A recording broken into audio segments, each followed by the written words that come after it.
ګرانو کتونکو علب خان شرپوی یم ستاسو په خدمت کې حاضر یم. یو شمېر ویډیوګانې مې کړي دي، په زرګو ویډیوګانې مې کړي، خو نننۍ ویډیو انوکه په دې ده چې د دوو زړونو خبره ده.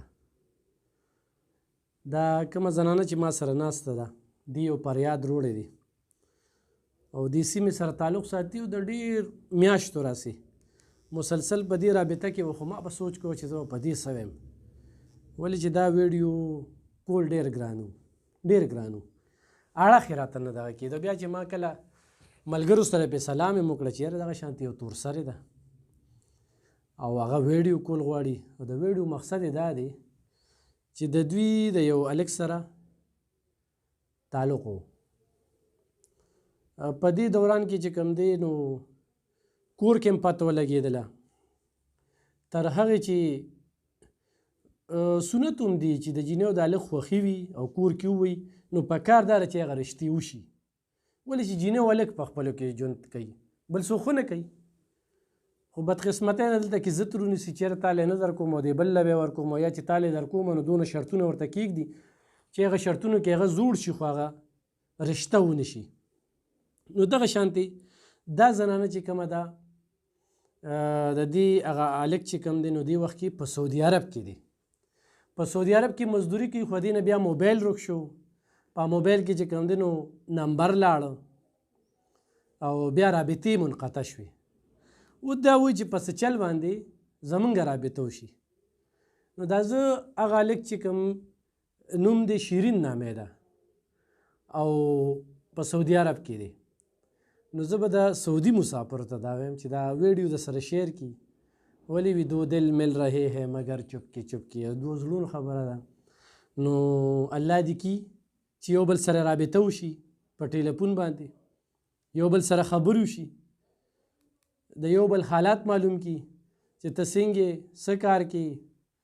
نو د دغې دپاره دا نمبر چې زه کوم در کوم دا د وټساپ نمبر دی او دا نمبر زه په دې ویډیو کې وایم بره پرې نه لیکم، ځکه چې دا ویډیو بیا خلک وګوري نو په مقصد چې پوه شي نو بیا به هغه نمبرو کې بې ځایه تنګول چې پکې نه وي.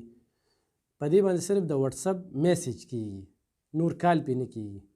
نو خو دغه شیرین هلک په سعودي عرب کې هر ځای کې وي. نو زما وروره ته ضرور په دې نمبر باندې رابطه وکړه.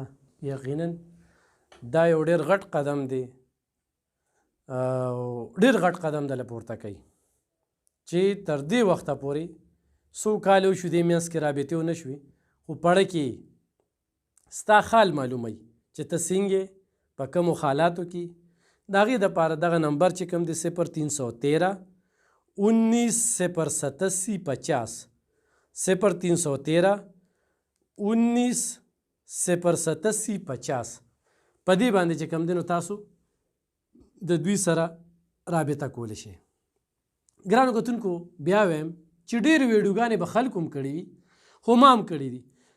داسې ویډیو ما سره ډېر قسم قسم سټورۍ راځي، د خلکو قسم قسم مجبورۍ راځي، د پېښور نه، د نوښار نه، د کوړي نه، د دیر نه، سوات نه، مردان نه، چارسدې نه، مختلفو ځایونو نه. خو دا سټوري چې کومه راغلې ده نو په پښتو ژبه کې به ده ووایو، چونکې زه دې خبرو کې داسې کنفیوز یم چې زه په دې بحث کوم، ځکه چې معاشره به څه وایي، خلک به څه وایي، په کوم انګل به ورته ګوري. خو بیا هم یو سړی چاته دړه حل ویلی شي، په هغه باندې اعتماد وي چې یو داسې خبره ورته وکړي. نو دا خبره کول هم ډېره ګرانه ده. چېرې زما دغه شانتې یو هلک خوښ و، هغه سره زما رابطه وه او یکدم چې کوم دی نو زما نه موبایل ورک شو، په موبایل کې هغه نمبر لاړه او په دې کې کلونه تیر شو او هغه رابطه هغه اړیکه چې کومه ده هغه تر اوسه نه ده شوې. نو هغه ما سره په دې نمبر رابطه وکړي. نو دا کوم نمبر چې ما تاسو ته په دې ویډیو کې وي نو دا د شیرین دپاره چې هغه دې ضرور په دې نمبر رابطه وکړي او دغه زنانه سره دې خبرې اترې وکړي. ډېره مننه.